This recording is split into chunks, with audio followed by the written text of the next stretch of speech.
Hello, everybody. Good evening and welcome to the United Stand. It's the Sunday night show. I'm joined by Beth, Ricky, and Adam. How you all doing? Good, mate. Good, thank you. Yeah. Good. We're going to fly straight into it. It's a massive week for Manchester United. It's a massive month, and obviously we've not forgotten. I mean, look, what an FA Cup result it was this afternoon. Leicester knocked out and another Championship side winning, but this never should have happened on Friday with United. I don't think we're over than that. We've got to move quickly on to the Burnley game. Ricky, we haven't heard from you. Obviously, we've heard from Adam and Beth, their thoughts on the game on Friday. I want to sort of start it off with everybody, really, whether they'd make any changes for Burnley. But I suppose the first question I wanted to ask you was, what's missing with United at the moment? Because that's the big thing. It's like we could, I thought we played better on Friday and we had chances, but for the quality of players that we had on the pitch, you can't just keep saying, "Oh, I've heard people say, oh, we played really well," and people are overreacting. We're out of the FA Cup. It's the best chance of a trophy for 5.5 years, and people are trying to go, "Yeah, but we played well." And these sort of results keep popping up. What's your feeling on United at the moment, and what the issue is? Well, I've said for quite a long time now that the players are not as good as people think they are, and I'll still stick by that. Do you know what I mean? Rashford was still in the side. He played on the right. Look, he played a bit better. Bruno played okay, but I'm not. I'm not a fan of Bruno. He missed that chance. But I don't just go off one little thing. There's too many poor decisions. We've got to start. I don't know when it's going to happen. But one manager after another now is picking all the same players in the attacking thing. When you look, I listened to your show, Mark, where you were talking about the CDM, and we do need a better CDM. But the biggest problem is further forward. We don't score goals. We don't score enough goals. We sort of did make enough chances the other night and should have scored more goals. But in general, we don't make enough chances. We don't play well enough in the final third. And I think that's because of poor decision-making by too many players. Okay, you can't pick Mason at the moment. But, it's been Mason on the right and Rashford on the left and Bruno at number 10 for months and months and months. Going back into last season, we couldn't beat Fulham at Old Trafford with that lineup. Do you know what I mean? So it's just at the end. What did he say? The definition of insanity is doing the same thing time and time again and expecting a different result. We're picking the same attacking players all the time and expecting better results. And we're up and down. And generally, we just drop too many points and lose too many stupid games. Everybody thought we was going to beat Villarreal in the Europa League final, didn't they? You know what I mean? And it's heartbreaking. It's heartbreaking. We need some better play. What I don't get from the other night, Lingard played well at Brentford. He played pretty well against West Ham. He's been playing on the left. And then we've had a 2-week break. Why has he left him out from that game? And he's left him out, in my opinion, in order to put Rashford into the team. So he put Rashford on the right. Sancho's come in to play on the left. Sancho should play. What he should do, he should put Sancho on the right and Lingard on the left. And he should say to them both, "No pressure on you two, lads. You're going to play these next 5 or 6 games in a row." That's what he should say to them. And then let's see how they do then. I thought Sancho played well, by the way. And I'd still prefer to see him on the right. I'd definitely like to see him on the right. No, I think I was going to say that because before we get the thoughts of Beth and Adam, that's one thing I noticed on Friday was that when the team to start off with was strong. Yeah, I agree with you about Rashford. I thought he was really poor, but I thought, well, it's FA Cup. It's not a bad game to throw him into. It'd be interesting to see if he starts against Burnley because I thought I don't think he should. I thought he was so bad against Borough, and he wasn't in the team before that, so he probably will start against Burnley, but he shouldn't do. But what I did notice, with no Cavani, no Lingard, obviously Martial's gone, Van der Beek's gone, you looked at the bench in an attacking sense, and it was worrying. It was like, and all right, I know Cavani's got to come back. Lingard, he's not really picked. What do you think is the solution? Because he doesn't seem to have many options now. I know it's only Martial and Van der Beek's gone, but the Greenwood thing has happened as well. So that's 3. And suddenly we look quite weak in the attack. Whereas I think a few weeks ago, we were like, why isn't he using Martial, etc.? Is it me or Beth? Sorry, mate. I was just asking Ricky what he would just what he would actually change, considering like he doesn't like Pogba and Rashford. Like I just said, I'd definitely start Sancho on the right and Lingard on the left. I mean, there was one instance the other night. I mean, Sancho's a player who will try and feed the strikers. And we see this time after time after time with Mason. I know Mason's not there now, but Mason and Marcus. And it happened the other night where he gets into a position at a fairly tight angle where he's 6 yards or 5 yards perhaps from the dead ball line, and he has a shot. And Ronaldo stood in the middle with his arms up going, what are you doing? You know what I mean? We need players on the wings who want to make chances rather than want to score goals. That's what we need. And I think Sancho on the right would definitely do that job. He did it okay on the left, as it happens. But I just think Elanga deserves a bit of a run on the left. He played well for 2 games, I thought. So I think he should go with Sancho and Elanga. Cavani's not even there. Martial's not there. I think we've only got Ronaldo for number 9 now, haven't we? Yeah, and I know you'll all laugh, but I thought Juan Mata was the best player on the field when he came on. You know what I mean? We haven't got Van der Beek now. Start giving Juan Mata half an hour. He might not be able to play a full game. I don't agree with that, but he might not be able to. If he can't, give him half an hour regularly. Well, he might bloody have to now, to be fair. There's not many more options, is there? Sorry, I'll go to you in a minute, Beth, but I feel a bit sorry for Adam because I think he thought that question was for him. So, what is missing, Adam, in your opinion? What is missing? You know, we've got these big games, which we'll talk about in a moment, and Burnley, but you know, when you look back to Friday now, after a couple of days, I think everyone was just gutted. On Saturday, I was in the show, everyone was just gutted. But what do you think was missing on Friday? Do you think, you know, or are you convinced that it was just one of those days and really we should have won 3 or 4-0 and then we'd be in a very, very different mindset and there is improvements under Rangnick and we'll be all right with these players? Yeah, I mean, we should have won the game. We all know we should have won the game. They had 2 shots. It took them an hour to have a shot on target. They had 2 shots on target. One of them went in and that was from an handball. It was a very unlucky night, and I think because of everything that's happened before on transfer window and all the crap going on around the club, that it just felt worse than what it probably should have been. Yet these FA Cup games come around. I mean, Chelsea and West Ham nearly had worse results than us. They scraped through as well. This is what happens in the FA Cup. It's just because of everything else going on. It's worse.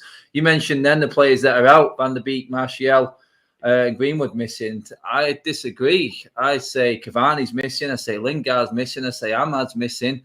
Because Cavani's nursing himself for the summer. I feel like he's sort of half checked out now, which is disappointing. The fact that Fred made it back from South America and was one of our penalty takers and Cavani needed time out kind of really pissed me off, to be honest, a little bit. Cavani, Adam, because you go to the games, just on Cavani, though. I loved him after that goal against West Ham. It was like he scored the goal. He was going bloody mad. And then he's a contradiction. He loves it when he plays for us, but then anytime he can stay in South America for an extra couple of days, he don't want to come back. He's an odd one, Cavani. He is. I mean, don't get me wrong. When you get to late 30s, you know yourself, Mark, you start nursing, you know your body better than anyone else. And he does. A bit older than that, mate. I'm a bit older than that.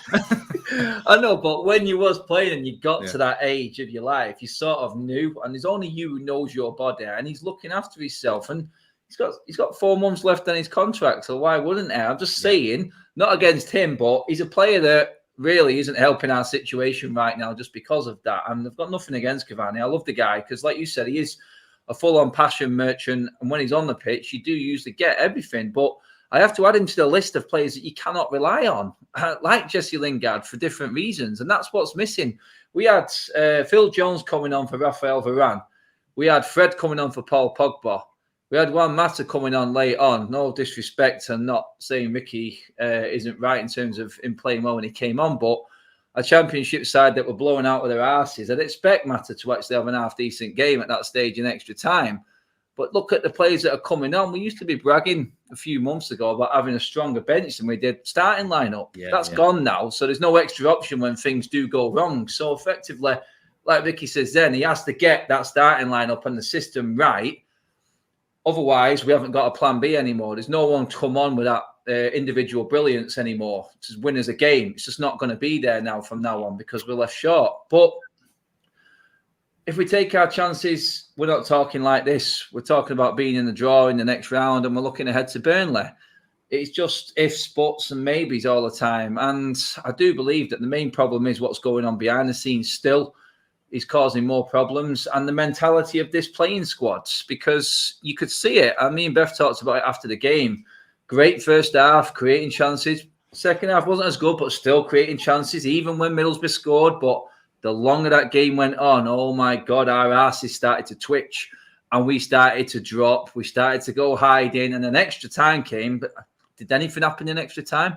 I can't remember nothing. It was like they were all too scared to play that killer pass because they know to get the moans and groans from the crowd. They're not brave enough to be the one that gets the flack. And that is the mentality of this team. It's like, I can't make a mistake, rather than, oh, I'm not going to be too concerned about making a mistake. I'm going to go and take that chance and be the one to break the line or do something different.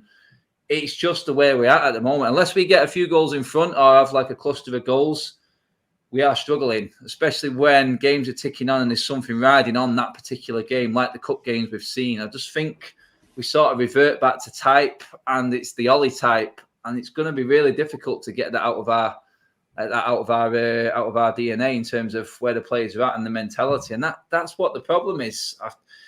It's tough to call, but in terms of changes, I'd keep the same team. Maybe bring Lingard in for Burnley, mate. Yeah. It's interesting. I mean, look, Sam says there about injuries. I think that's a great point, Beth. And that's what I was saying to Ricky about you look at that bench, and I think look, whatever you think about them, you get a bad injury to McTominay for a month, or a Ronaldo, or a Sancho even, and we're really thinning those positions. What's your feeling about it now? You've had a couple of days. Are you just going to put it down as a one-off, and you expect us to go on a good run now? We've got Burnley, Southampton, Brighton, Leeds, Watford.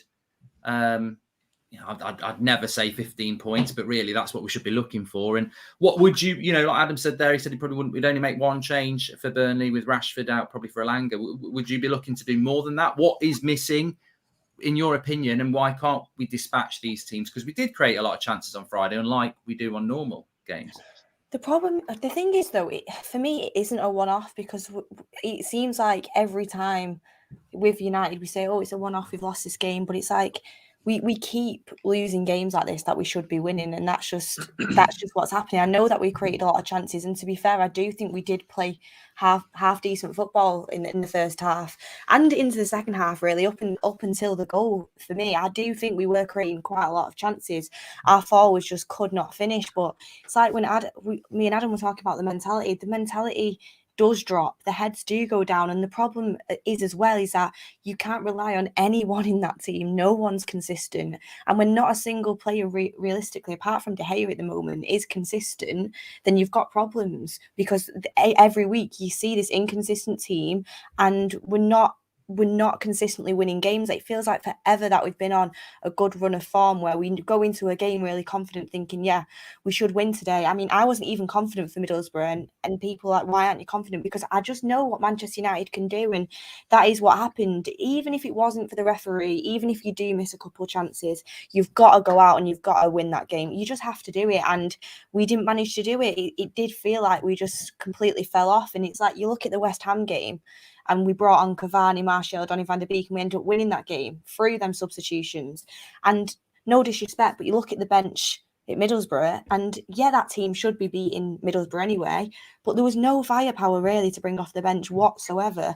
If your star players aren't playing very well, which they were playing well, but they could not shoot. They just couldn't find the goal. You bring someone on who can, and there wasn't much when you look to the bench. I like Juan Mata as a player, but I don't think he should be coming on to be our saving grace for Manchester United in 2022. It just shouldn't be happening. And I do think the board in January let us down. And I think you're going to see us struggle throughout the season, because this is Middlesbrough, and yes, we should have won, but throughout the season, we're going to face much tougher games than that. And that first 11, for me, isn't strong enough to go out and do what we need to do. And I've seen that as well. And the mentality isn't there. They've not won anything. And I think their confidence is also on the floor, which is what you can see through the amount of missed opportunities. I think the attack is getting better, but it's not free-flowing. It's not fluid. Players don't seem to be matching up with each other. And when looking towards the Burnley game, I agree. I would think I would bring Rashford out and put Elanga in. I thought Rashford he's been continually poor. For me, he's a lot better off the bench, and I think that can definitely work against Burnley. And to be honest, I'd debate putting Tellers back in for Shaw. I wasn't very impressed with Shaw, which I know some people were, but I wasn't. I don't think he was creating as many chances as I would have liked him to be honest. And for that goal as well, as a team, it was bad defending, but he just wasn't completely on it. Maybe that's just because he's not played games for a little bit. Yeah, it's interesting because, I mean, look, Ricky, you look at the next game, Burnley, Southampton, and then Brighton, and then Leeds away. There, you know, if you're Man City and Liverpool, Chelsea, you probably look at that and you go, we'd really want to get 12 points out of that. But what we saw on Friday that worried me is that all week I was like, you know, we've had the Greenwood thing. Players have got to go out and react. We beat West Ham before, get a bit of momentum. The team he put out was really strong. Whether you agree Rashford starting, whatever, he put Pogba and Bruno in the middle. He had Ronaldo and Sancho and Rashford, and you think, look, unlucky Bury, you're going to get beat 2 or 3-0 because look at the quality of the players there. And then you watch it and you're going, this is the problem. This is the problem. When the going gets tough, this team, their heads drop, and that's what happened in the second half. The midfield was just getting. They were running through that midfield up until that goal quite regularly. And you think about a Burnley at Turf Moor or a Southampton if we let them have the ball, or a Brighton if we let them have the ball at Old Trafford, and then Leeds at Ellen Road.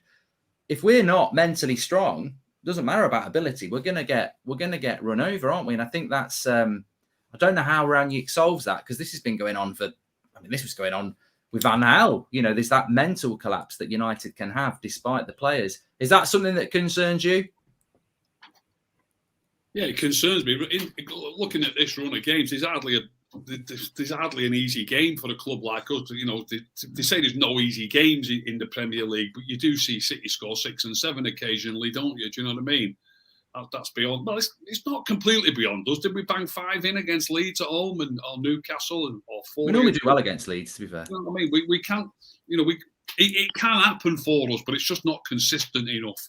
I'm worried about that run of games in a big way. You know, we've just beaten Burnley at Old Trafford 3-1, and played really well in the first half of that game and dominated the game. But it's nice to be able to put a game to bed, though. We don't do that very often. In fact, might be the only time this season. I think even Newcastle and Leeds, I think the goals came in the second half. You know what I mean? I think that might be the only game all season that we've put to bed in the first half. Burnley at Old Trafford. So maybe they took their foot off the gas in the second half. You could argue that for that one. But look, away from home, they're going to be a different kettle of fish. I think it could easily be a tough game for us. And I'd love him to get the side right and get Sancho again on the left the other day. He's got to get him on the right. He's got to get him on the right-hand side and give him a run of games there. And if he does, you know, when we speak like this, we often say, you know, we at the end of a show, we sometimes have predictions. And I often say to you, I'd rather make a prediction when I've seen the lineup. So you're asking me now how we're going to go on. Against Burnley, I don't expect to beat him. But if I saw the lineup and Sancho was on the right and Alanga was on the left, I'd have more confidence. You know what I mean? Do you not think on Rashford that, because I know you like your tactics, a lot of people talk about it in the watch along, and I sort of agreed with them. Do you think with Rashford, he put him on the right and put Sancho on the left? Because Sancho has played off the left a lot for Dortmund. I agree with you. I think Sancho would suit the right, because Delo had a very quiet game because he couldn't overlap, because Rashford will never give him the overlap ball. But a lot of people were saying, I reckon Rangnick's put Rashford on the right because he scored 2 goals in the last 2 games from the right, but also he can't cut in and shoot with his left. Whereas if he's on the left, he always cuts in and shoots on his right. And I don't know whether you observed that maybe he was trying to force him to cross it instead of shoot. Yeah, definitely. I saw somebody say that. Without a doubt, that's well, both of those things are right. He happens to have scored playing on the right in the last couple of games. But he's also definitely more likely to cross it. I mean, there was one situation, as I've already mentioned, he should have crossed it and still had a shot. But he's far less likely to keep trying to cut in and shoot. I take it you realise that happened on their goal, though, dear. He cut in and had a shot, and we never got the ball back, so we were picking it out of our net. I mean, when he had that shot with his left foot that got blocked just inside the box. I can't remember that. Yeah. He did it once. He cut in from the right with the ball on his left foot. He had a shot. It got blocked dead easily. It was a powder puff shot straight at a defender. They broke away and scored. Yeah. I can't stress how important it is that you keep hold of the ball and pass it around, especially when you're already leading as well, by the way. Yeah. I mean, look, the title was Rangnick's Ronaldo challenge, and I do want to talk about Ronaldo a little bit, but I know it was spoken about quite in depth last night. But on that, Adam, the thing that worries me, I mean, look, I think when you look at that game, the reason I wanted to mention Ronaldo is because this problem is going to keep happening. I'm not going to pose to you, would you drop Ronaldo for Cavani against Burnley? Because I don't think you're going to say that. I don't think there's a topic there. But where I do think there is a topic is that in a game like Borough, and we saw it against West Ham, where you need to bring Cavani on, he won't take Ronaldo off. And then what happens is we end up with an imbalance where the midfield starts getting run through. And look, Borough did that, but the better teams will take us apart. Do you think he's got to start, look, I love Ronaldo, but for one of the first games this season, I didn't feel like he didn't have a lot of service. He did, and he had a bad game. And I personally think if Cavani was an option, I'd have took Ronaldo off around 70 minutes and then I brought him on. Do you think Rangnick's got to start doing that? Because it could become an issue if he starts continuing just to chuck all his attackers on, considering our midfield's quite weak. It is. I've been pulled by a few people for going in on Ronaldo a few times this season now. And to be honest, I agree with what you're saying there. My biggest problem and biggest concern is at the moment, it looks like it's Bruno or Ronaldo. Is the two of them can't really play well together. They can't. They're making the same runs. Bruno's false nine and his energy drag him into territories where Ronaldo is. Ronaldo, I've seen him arguing with him. We made this point on the show last night. They're both making the same runs at the moment. There's no cohesion between the two of them. I know Bruno played Bruno played Ronaldo through in the first half. He should have done better. Ronaldo didn't have his shooting boots on. We all know that. But they're making the same runs. Bruno being the forward-thinking midfielder and our leading goal scorer last year naturally goes into these positions. And Ronaldo's naturally dropping deep because our midfield can't get in the ball. And them two are colliding. It's like two leaders coming together who can't figure it out. Two big egos. Bruno was our leader last season. Bruno was our main man last season. Ronaldo's come in. Obviously, he's the greatest goal scorer of all time. Has to be your main man. Has to be your one you rely on to score your goals. He's got to be in the team. I understand that.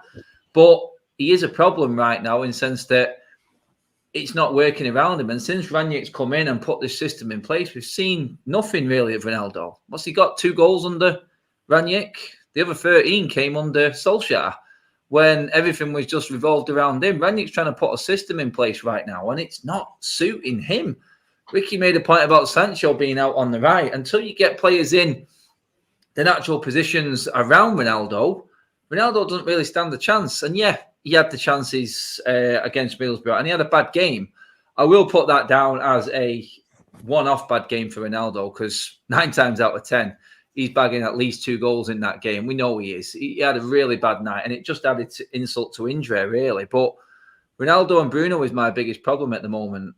I'm actually thinking at the moment it is one or the other because it's not working. It's clearly not working. You see it when you're there at the game and you can see the conversations he's constantly having with each other, and there's no cohesion there at all for me. I know 2 players like that should never even be brought up as one or the other. They should be able to play together, but we're running out of games. The season's nearly over. There's no guarantee Ronaldo's going to be out at the end of the season. Sometimes you've got to think you've got to stick or twist in terms of how you're going. Like you said, Mark, sometimes Cavani may be the option.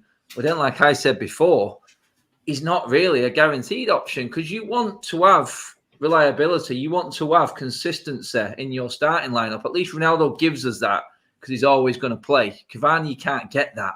So then you're asking a midfield and forwards to work with Cavani, who's probably going to be dropped the next game. I know he's there as an option.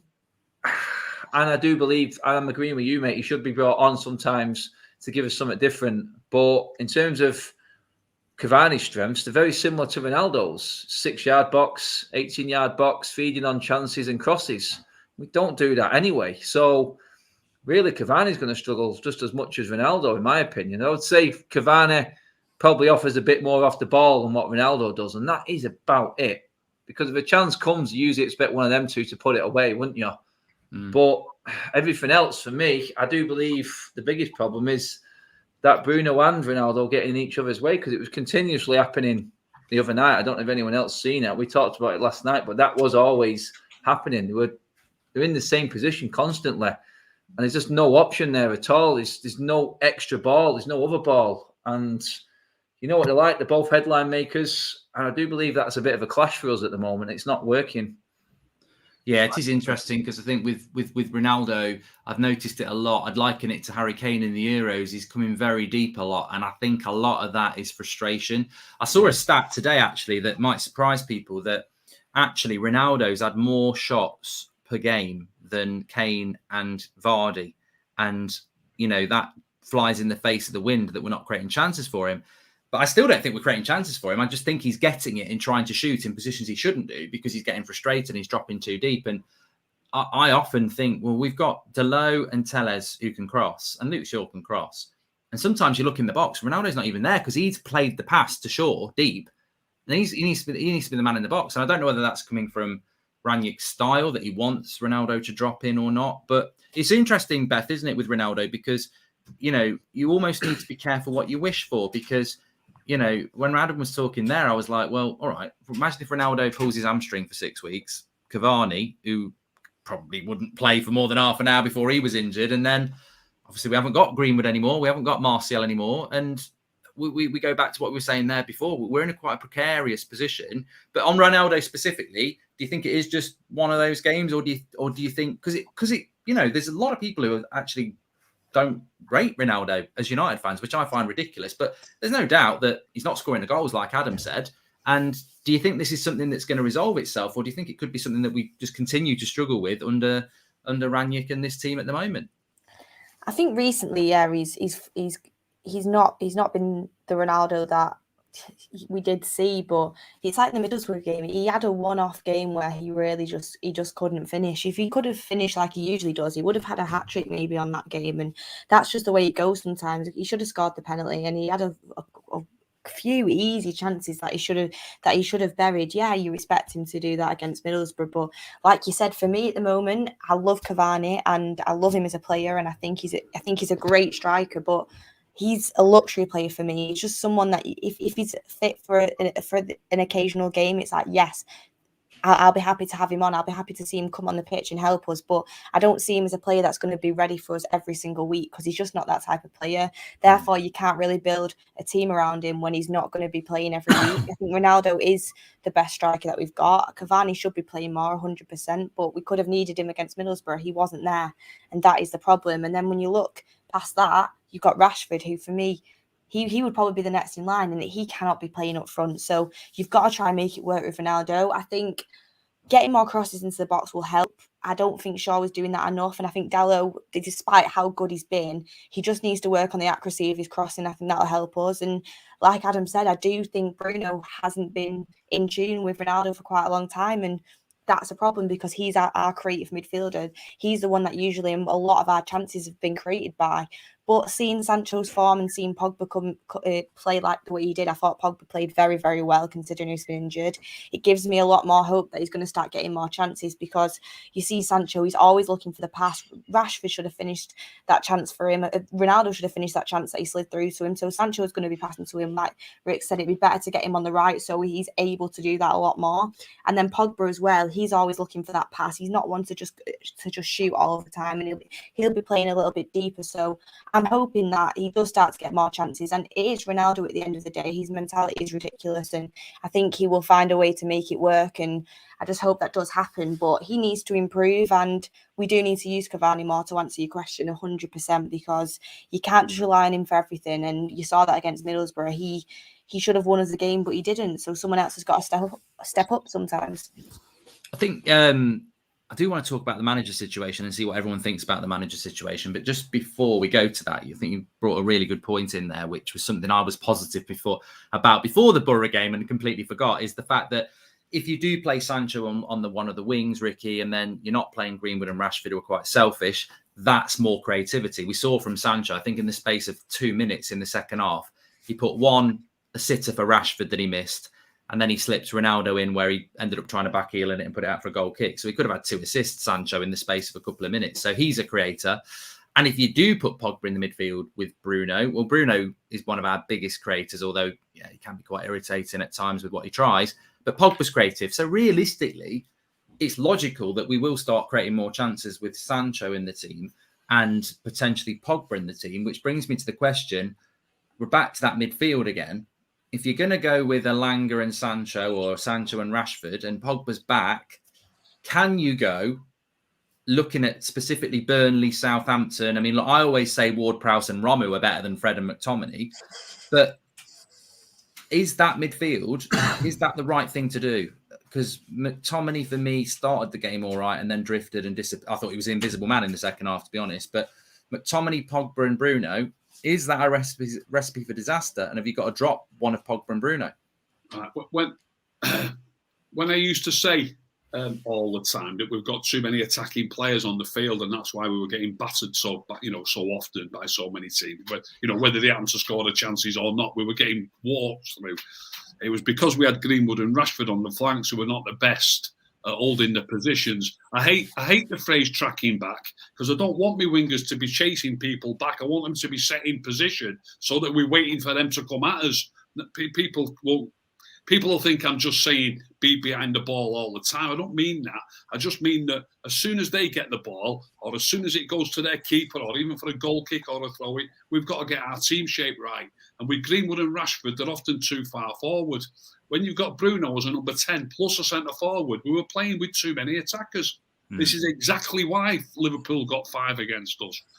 Now then, if you're going to play Sancho and Elanga, I believe they're better defensively and the team shape will be better. So you've got a better chance of getting away with having a more creative midfield player, if you like.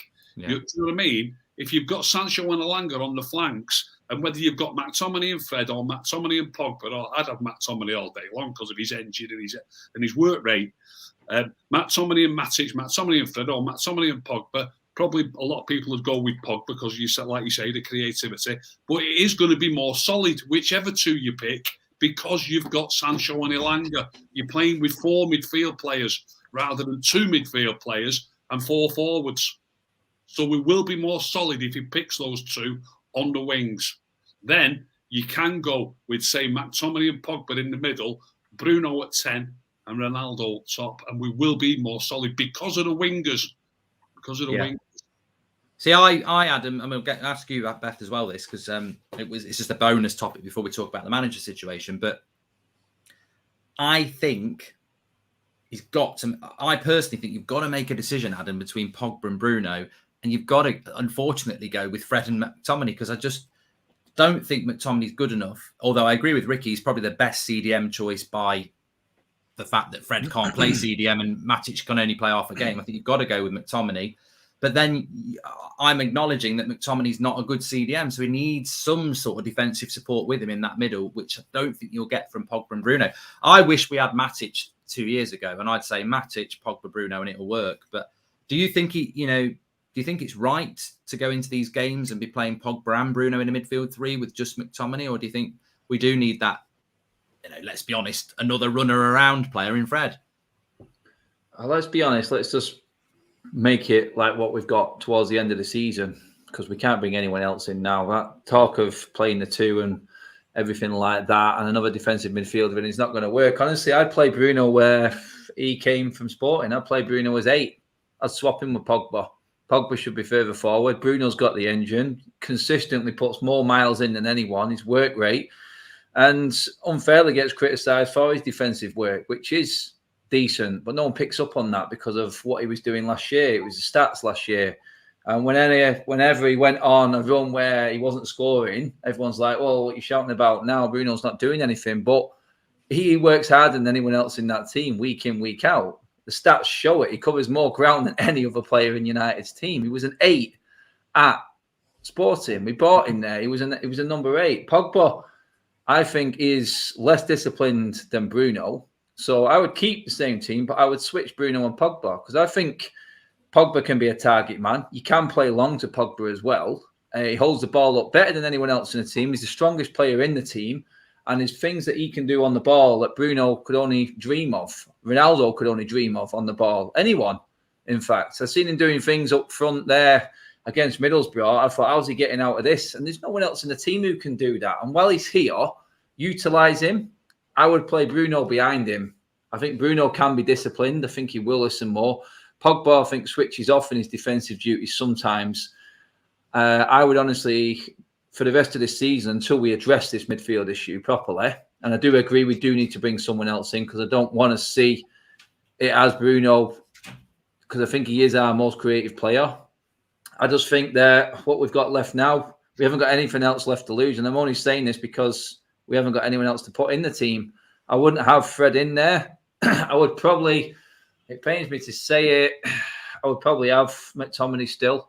I would just be switching Bruno and Pogba because I know that Bruno would get back. He would do his defensive duties. And I think that link between Bruno and then to Pogba and then opening up to the wingers like what Beth and Ricky said in Elanga and Sancho, I think there you've got the creativity to feed Ronaldo more because Pogba isn't as greedy as the likes of, I would say, Bruno, Ronaldo. I think Pogba will put it on a plate for someone. He will see the pass that is needed, and I think he will be the more clinical one. And this is, like I said, just till the end of the season because I do expect Pogba to be gone.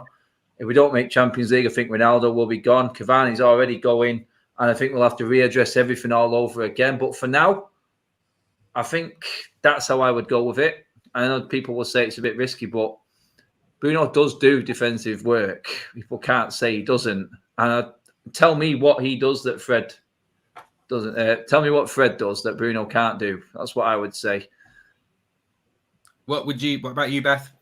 At midfield three, do you think we can get away with Pogba and Bruno in there? Or do you think we're going to have to go a little bit more defensive because we could get overrun? I would be playing Pogba and Bruno in there in the midfield three. And as we've said, we 100% do need a CDM. It's not happening. It's not going to happen. So you've got to figure out what's going to happen for the rest of the season. I actually think Pogba's defensive work was good against Middlesbrough. I thought he stayed disciplined in his role. I know it was his first game back, and I thought he played very, very well in that role. He holds the ball very well. He can distribute it well from that position. I noticed the transition from defence, midfield and attack seemed to drop straight off when he came off the pitch. And I thought he got some very, very good challenges in, and they didn't really seem to have that many chances. I thought McTominay played well for the first half as well. Yeah, he went off it in the second half. I definitely agree with that. But in the first half, I think he has massively improved under Ralph Rangnick. I've got to be honest with you, and hopefully that continues. But with McTominay, you just want to see 90 minutes consistently for him, and he's not a CDM; he's a box to box. But if we can mould him to do that role just for the end of the season, it would massively help us with the Bruno and Pogba situation. I would believe Bruno is the one that goes forward personally, just because he likes to go very high up the pitch, and then he can be caught out of position quite a lot.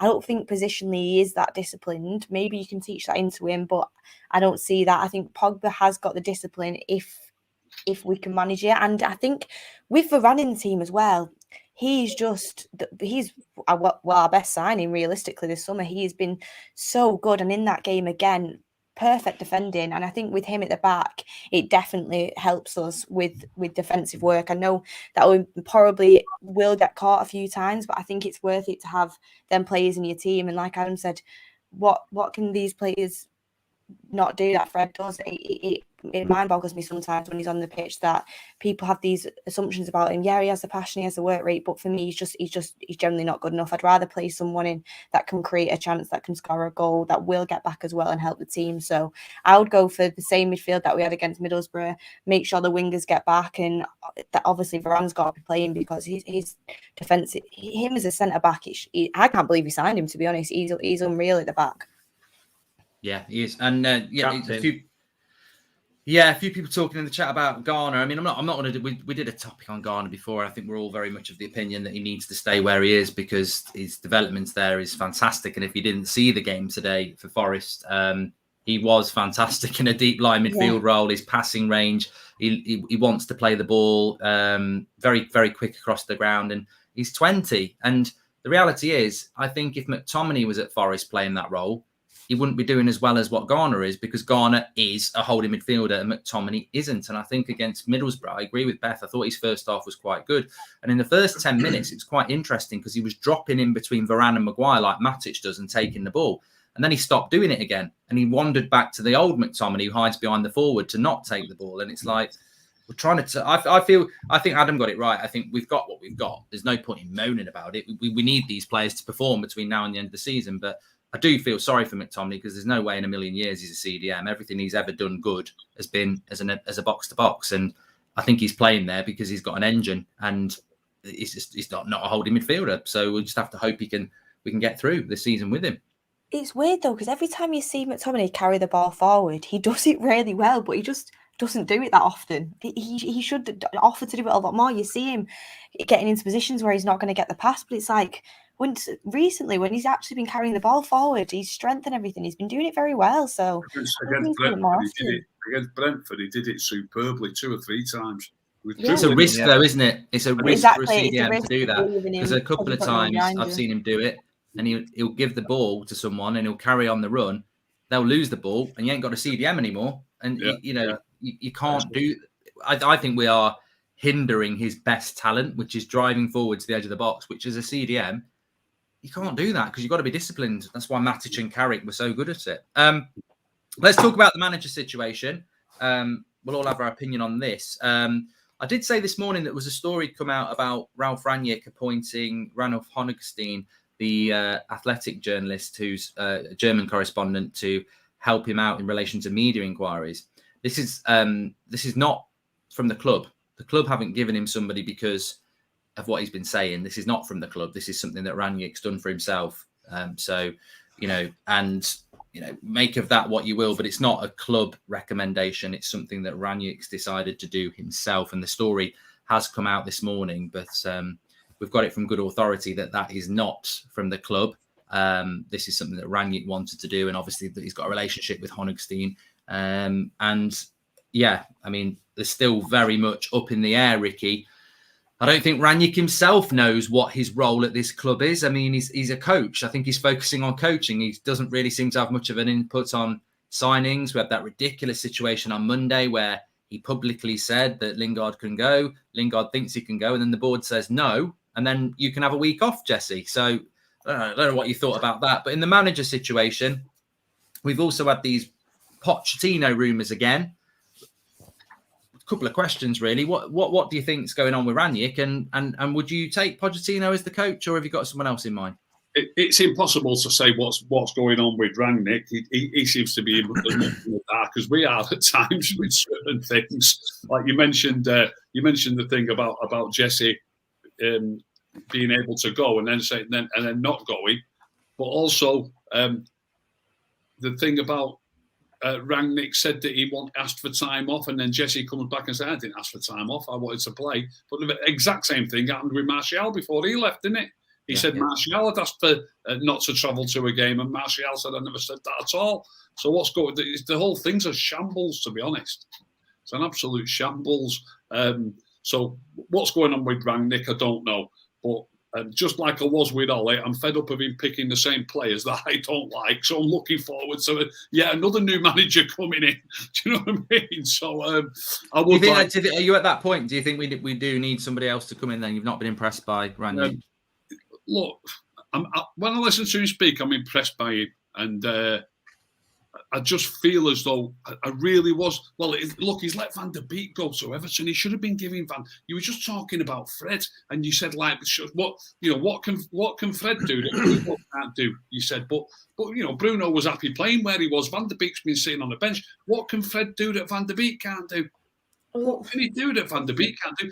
I think some people misinterpret players. The mere fact that Van der Beek's so clever on the ball and such a smart passer of the ball, they seem to think that he doesn't work hard enough or can't tackle, but he does all of those things. Do you know what I mean? What Fred can do that he can't do is beyond me. And Van der Beek scores a few goals, doesn't he? He scores in a lack of game time that he's had. He scored 2 goals for us. He's only played about 300 minutes or something in the Premier League or something daft. Van der Beek should have been getting time. So this manager has come in and not increased his game time. I would give him some game time. Look, even if you don't, I'd start him more often. But even if you don't start him more often, give him half an hour at number 10 in place of Bruno now and then, and start him instead of Fred occasionally. Getting half hour here and a game there, and the minutes that he got was an absolute disgrace, and that's under this manager.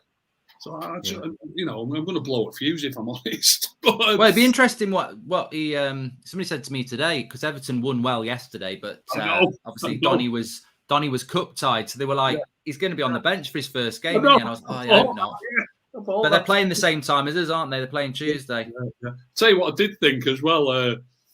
Their other big signing is Dele Alli, and whatever you think of Dele Alli, his best position is definitely number 10. So I still think Donny van de Beek might not get many games at number. He should have gone to Watford. He should have gone to Watford. £30 million. He might be ahead of him. Yeah. You know what I mean? He should have gone to Watford. I don't know why Donny didn't go to Watford, because he would have started there, but he could end up on the bench at Everton, which would just be a bloody nightmare. It's so easily happen, especially now after that win. You know, if they'd have got beat yesterday, he almost certainly would be starting on Tuesday, but now I'm not so sure. Yeah. Where are you about Rangnick, Adam, at the moment? You know, I personally think that he's for me, I agree with Ricky. I think when he speaks, he's so honest and frank, and we've not had that for 3 years. It was cover up, wasn't it? Ollie would protect everybody, which some people agree with. I didn't, but there's a lot of people going in on Friday, and I said, what can Rangnick do there? He made the right subs at the right time. You know, he's bringing on Elanga, and I think he brought on Fred or something like that with 10 minutes to go. There's not really anything on the bench. He's clearly not been given the midfielder he wanted in January. He's tried to move players on. He's had to move on. He's just trying to get through to the end of the season and trying to see if he can keep a job at the club. I don't have a massive problem with Rangnick, to be honest, but I wouldn't have him as first full-time coach at the moment. No, I'd be looking in the summer. I don't want to change him. I want him in next season. Simple as that. I'm just going to put it out there now. I've made my mind up. The job is too big for anyone right now with this squad. Everyone says he's laying the foundations. And I went back to his first interview when he said, I've already recommended to the board that I stay on another year. He knows how long this is going to take. This isn't going to be fixed in the summer. What's to say? He's the first manager to come out and say we're missing the profile of midfielder to make it work. The first manager since Sir Alex Ferguson to come out and say it. If you bring another man in now, I guarantee you it will be a glitz and glamour forward signing in the summer and not a CDM. The board won't go for that CDM. He's the first manager to call them out without coming out and saying it. He's been very, very clever in what he's done. This is going to take a lot more time to fix this. He's already out in the players. He's already making the board look stupid by not falling into the trap and saying, look, this is a player that needed time off going along with the board. He said, look, if the player was available, he should have come to me. He should have told me I'm the manager. The board don't run this football team. I run the football team. And Rangnick's just outed him doing that. He did the same with Martial. Same scenario, except what does he do? He has a chat with Martial like all good managers do. Talk to him. In he comes, makes an impact, and he goes on his way. Let's not forget the mess. This isn't Rangnick's mess. This is Ollie's mess. He ain't got one player in this team that he's brought in. This is a full team of Ole Gunnar Solskjaer with players that had enough before Rangnick came in. But Ricky's going about Donny van de Beek there. Man, Donny van de Beek wanted out in the summer. Let's not forget that. He was out. He was gone. So it doesn't really matter. I mean, Rangnick probably knew that Donny van de Beek wanted to go. He's trying to get a team, like you said, Den, to see us through to the end of the season. But he's not kidding himself either. He's saying he needs more time. He knew he needed more time before he even started taking charge of any games, because he said it in his press conference. He also said he's been watching United for, how many games back he'd watched them. So he'd obviously been doing his own work. And for me, I think he's absolutely perfect right now. Would you rather have Rangnick or Pochettino right now? Pochettino's going to come in. United are going to go, blah, blah, there we go. Poch is here. There's your big signing. There's Harry Kane. Let's get all that money back in shirt sales straight away. And it's a player we do not need. This is a manager now who's acting like a manager should be. He's finding the weak points and he's ridding us of them. And yeah, the pressure, and I said this, I'm actually more impressed with what he's doing off the pitch right now, because let's not kid ourselves. This team needs a lot of work. This club needs a lot of work. And someone said to me earlier, Rangnick's a manager that builds clubs, not just teams. He sets the standard for a club. That's what he does. And he's the perfect man to deal with his situation right now. No, I can't think of a manager on the planet that's had to deal with what Rangnick's had to deal with recently. With the amount of unrest and everything going on behind the scenes. I can only imagine what state would be in now if Ollie was still in charge of all this that's going on. He's been given no player. Like I said before, all the players that have left are pretty much already out the door. We knew that. Rangnick's been given, 10 games? What was it, about 8 or 9 games before the transfer window? You cannot tell me that you can figure everything out in that time. He's just starting to get a tune out of certain players now, and we're seeing a bit more cohesion.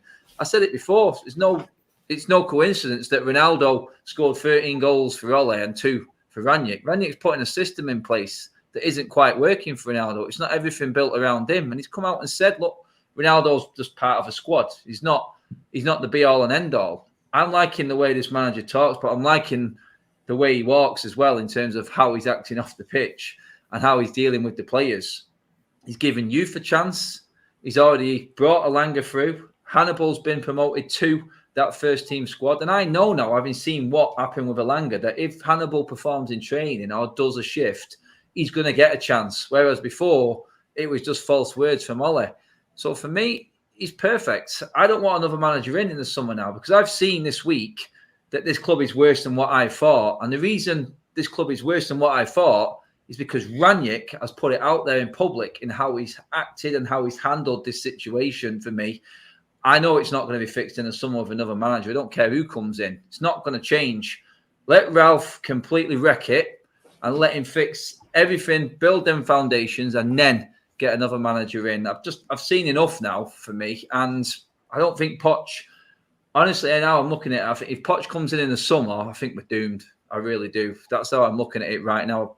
There's no one else. I don't think we'll get Ten Hag yet. We'd have to throw all sorts at him and do everything that we possibly can to get him in. And it's deflecting us away from what we need. Rangnick is digging out what we need. He's pointing out exactly what we need. So that, for me, would be my answer. I would stick with him for another season, in all honesty now, because he's the first manager that I'm actually seeing progression off the pitch. I know we're suffering on it, but it's not papering over any cracks, is it, anymore? It's just being out there, and everyone can see the cracks in the full view. So yeah, I'm Rangnick in.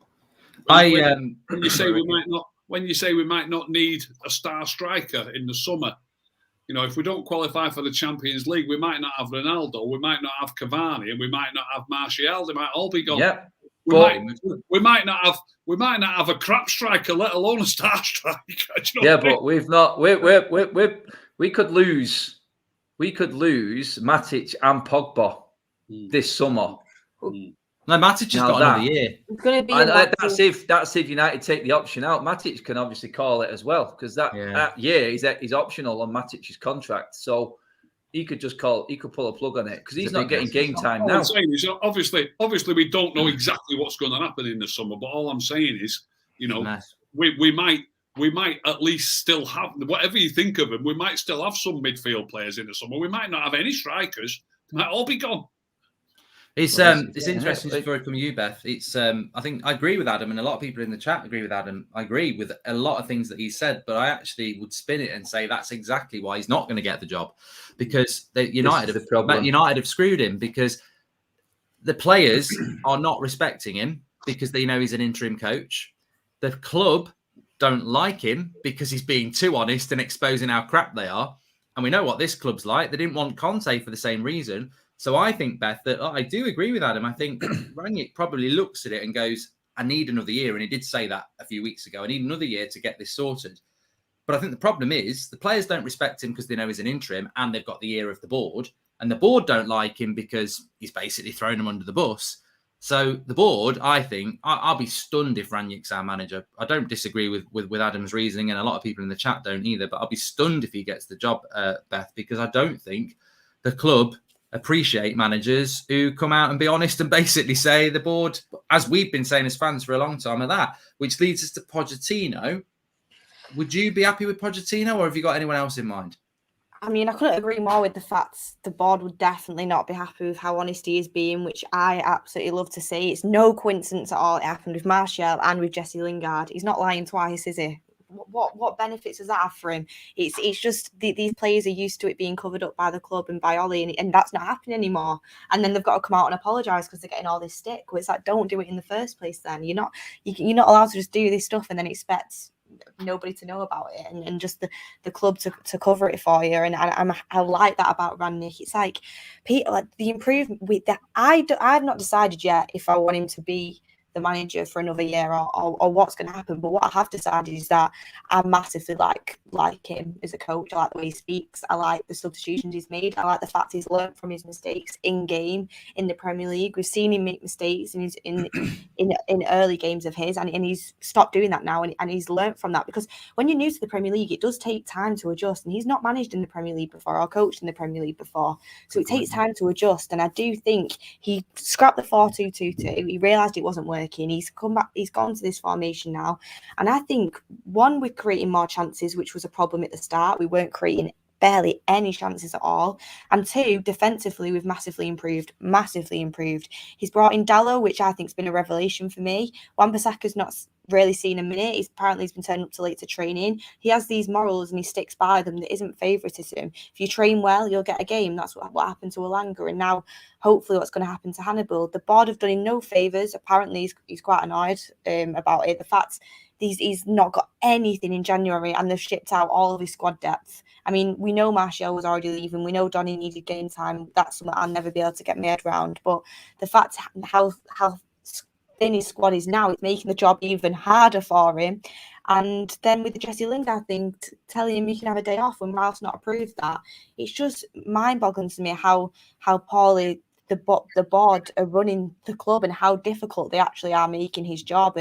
But the improvement has been there. The way that Ollie left the club, it was bad. The players, the morale was completely down. The clicks in the dressing room, training wasn't good enough because we weren't fit enough. We've seen the fitness improve slowly but surely. It's still not good enough. Players have to be subbed off because you can see that they're absolutely blowing. So all of these things are improving. And do you know what? We're getting 4 stuck past us by Watford, 5 by Liverpool. City could have scored 6. That's changed now. And I think this is going to be the interesting part in March when we've got these big games coming up from big clubs. We'll see how he handles them games. And that's when, for me, I'm going to decide on whether I want to stick by him. But I do like what he's done, and I trust him to do what's best for the club and to play who's right. And I trust him going into the transfer window as well, which I don't think the board do. For me, Pochettino's a no-go. I don't rate him. I think he will be used to cover up issues at the club. He's just not the manager that I want to be brought into Manchester United. For me, he's quite weak, and he's not done it for me really at PSG and at Spurs. I feel like he should have won that league, and he didn't win it, and he didn't show me anything massive to be Manchester United manager. Really like Ten Hag, up and coming fresh manager. He's done very, very well at Ajax. He's looking for the next step up, and I think bringing him to the Premier League and starting with his philosophy at Manchester United, working with Ralph as well, who will be upstairs hopefully, I think that could work really well. So for me, Ralph or Ten Hag at the moment, and I'm just waiting to see how Ralph progresses throughout the season, because March is going to be a massive month for him. Yeah, that's still the option for me. If I'm going to give an opinion, I'll stick with what I've said before, so I'll bore people. I think that what Rangnick's done is seen the problems in that club at the lowest level in the dressing room, and I think if you let him go into the director of football role with a Ten Hag or somebody underneath him, I think he'd be a good manager over the next 18 months. But I think if you can get him in the boardroom, I think we'd be even better, because I think that's what he did at Leipzig. That's what he's a specialist in. And, he'd also have the knowledge of 6 months of what those players are like, and he'd be able to support a manager like Ten Hag and say, look. Do you feel, Mark, on that, when he goes upstairs, having seen what we've seen, right now he's out there in the public eye and doing all the public interviews, that what the club's done with Jesse Lingard, undermining him now, with him upstairs, not in the public eye, you would have any power at all? No, I don't. It worries me even more. No, but I thought that, and I think a lot of people will agree with this, when we got Rangnick, we were I never wanted an interim. I hate an interim. It's a waste of time. The players know they're an interim and they don't respect them. And that's basically what's happened with Rangnick. He's not getting respected, which is why he's having to just speak honestly. And I mean, how can we be in a position where we've been knocked out of the FA Cup, our only chance of a trophy, really? We've not had a trophy in 5.5 years. And none of us, or the chat, are going, I don't really want Rangnick here. That just shows you how intelligent the fan base is, that they know that we've just lost the game on Friday night and no one's having a pop at the manager, because they know that he's not the problem. It's the players and it's the board above him. And, it's very clear that we've all been sold a red herring, and probably Rangnick himself. I bet he thought he's coming into the club. He's going to get listened to for 6 months. Then he's going upstairs to get listened to again. He's coming to the club. You're not having a midfielder. We are keeping Lingard. What am I doing in the summer? We'll talk to you in the summer. You know, he's been massively undermined, and how he gets any power, that's the thing. Because whether you give him the manager's job or you give him the technical director bloody job or whatever it is he's meant to be getting, he clearly isn't going to have any more power than Murtaugh's got or Woodward Arnold's like got. That. And he's now he's coaching his coaching staff as well as the team. It's like Reece said as well. He probably knows about as much as we do, because he's coming into press conferences and he's like, why would I want Lingard to miss the week off? And Lingard said, well, I was told to miss the week off. Well, and Rangnicks were like, well, it's not me who's done it. It's the bloody board. So that's the thing. You think to yourself, do these people not communicate? Like how that hasn't been for the second time after it happened with Martial as well. How that can happen again is comedy. Like they just must not speak. What do you think about Pochettino, Ricky? You normally have a different view on things. Is there any manager you'd like at United? Do you like Pochettino? You never know until he comes at which players he likes, do you? It's the same. You know, I was hoping Rangnick would have saw the light a little bit better with how we don't generally. I know we did last night, but it's against Middlesbrough at the end of the day, and we still didn't beat them. But so we generally don't create enough chances. We need to be more creative. I think when we talk on here about creativity, in general, we or you really, you're talking about the players who are actually going to create the chances. When I think of creativity, I think of the players who are going to get the fullbacks in behind or get the wingers in behind. And I think we need players who are going to work harder, like City do, at getting the wingers or fullbacks in behind so that we're feeding the ball across the box, like Martial did against West Ham. He got Cavani in behind to feed it across, and you're getting tap-ins. And that's what we need to be doing a lot more often.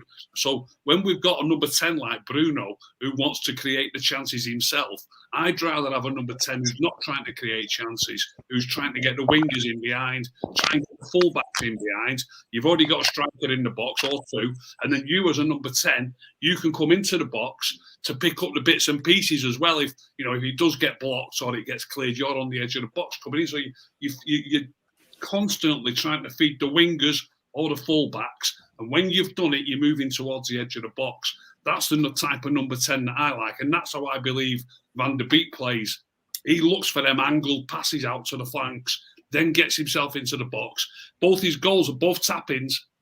He times his runs and gets himself into the box, more or less a tap-in against Palace and then the one against Watford. So I forgot what you asked me now, but do you like Poch? Yeah. So I don't know. I don't know whether Pochettino is going to see it like I see it. I don't know. All I do know is that it's he did. I thought he did a great job at Spurs. They were nobodies, weren't they? I don't think. What was it? He never qualified, or he qualified once for the Champions League, and then he qualified 4 years in a row or something and got to one final. Yeah, good point. As much as they now, let's be honest, we now speak about the Big Six, and Spurs are one of the Big Six. They've had to expand the Big Four, haven't they, or the Big Five to put Spurs in it. To me, that was all down to Pochettino being there. So the Super League. Yeah. I'd be happy for him to get a chance, but I would prefer Ten Hag, without a doubt. I would. I suppose the dangerous thing, finally, Adam, with Pochettino is that you're bringing in a manager in which, to be honest, a lot of the fan base don't want, and that's never a good start. No, because he's going to be scrutinised instantly. Like Ricky's already baying for blood about who he picks. There's going to be many other people like Ricky who are like, have got their favourite players and think this is that and that. We've got to a stage now, and it's not fair on the managers that are coming in, but the fans are already waiting. They want the instant reaction, and you're just not going to get it with this team until, like I said, I'm going to stick with it until a manager has really dissected everything. Then I think the next stage of manager needs to come in on that, because Ricky's ball or Ricky's philosophy and tactics don't work at all until everything is settled. They could work, but until everything is settled and everything's in place and everyone knows where they stand, it's just never going to work. It never will, because it's an ever-changing power struggle at Manchester United. And the fact that Rangnick's got his boss as his number 2 on the bench with him kind of says everything you need to know about this football club at the moment. Yeah. Crazy. I just think, as we've said many a time before. I'm sorry, Ricky, were you going to say something? No, I'm just saying. But I agree with what Adam's just said there about Fletcher being sat next to him. It's unbelievable. It's embarrassing, really. The whole club is embarrassing. We got no food either. Yeah, Don't even get me started. I was starving as well, and I didn't go down because he said there was no food, and then they start giving out the food, which I'm happy that they give it out. But it's like, don't tell me that there's no food if there is food. It really, I was so annoyed. And then on top of that, ended up staying there too late that I could go and actually get food after the game because we were so crap. I was fuming. Yeah, I think we're in. I just think we're in trouble, big time. I think we're in trouble. Maybe not this season, but longer term. I think with this board, we'll always be in trouble, though. No matter what, you'd need like a Pep Guardiola or a Jurgen Klopp to come in and act serious to be able to do something. And even them would struggle with United's board behind them. Yeah, they would. You've got to have it from top to bottom. Anyway, we've overrun a little bit, but that always means it's a good show. Thanks for coming on, Beth. Yeah, great to be back on, and hopefully we actually finish our chances on Tuesday, and hopefully we start picking up some points. There's not really much else you can say, is there? Cheers, Ricky. Thanks, mate. Enjoyed it. Thanks a lot. And thanks, Adam. Yeah, looking forward to a short away day on Tuesday. Yeah, well, the games are coming thick and fast now. We've got 5 games in 2 weeks. Yeah. So bring it on. And we need to go and get some wins, don't we? And anyway, look, we've got Rangnick. Talking about Rangnick, his press conference will be tomorrow, so we'll be live for that reaction. We've got the match on Tuesday, so as I said, busy week, and we need to get back playing again. Thanks everyone for watching. Thanks everyone for coming on. And you've not missed much with the AFCON. I don't know why people wanted me to do a watch along for that. Swerved it 0-0 going to penalties. So yeah, it's still 0-0. Yeah.